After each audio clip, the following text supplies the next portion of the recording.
This video simplifies a very complex subject. This video is not a substitute for legal advice, which should be sought in cases where the application of general principles is unclear.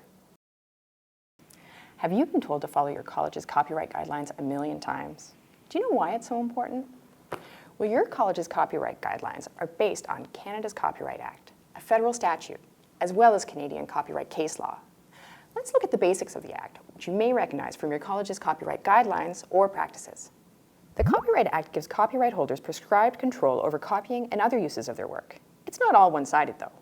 There are exceptions in the Act that allow copyright users, such as educators, to use copyright-protected works without permission from the copyright holder, under certain circumstances.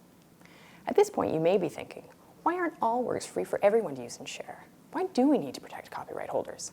Well, by giving copyright holders the rights to control certain uses of their works, they're given the opportunity to make money and to protect how their creations are used. This encourages innovation and creation in our society. What sorts of works are protected? The Copyright Act protects artistic, dramatic, literary, or musical works, as well as sound recordings, performances, and communication signals. That means lots of work you use every day are protected by copyright, such as articles, plays, songs, art, photographs, computer code, and movies are all examples of works protected by copyright. It's important to note that copyright protects works regardless of their format. For example, both print and digital books are protected by copyright. In order for these works to qualify for copyright protection, two conditions have to be met.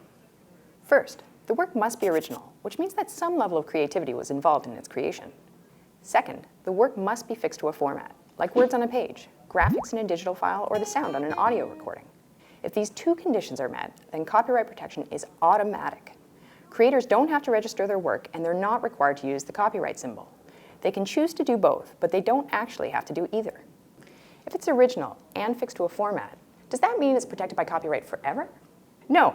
The Copyright Act recognizes that society wouldn't benefit from works that were perpetually protected by copyright. So in Canada, copyright generally lasts for the life of the work's creator, plus 50 years after his or her death. When that period of time lapses, the work is no longer protected by copyright, and it enters into the public domain, where its use is free and unrestricted.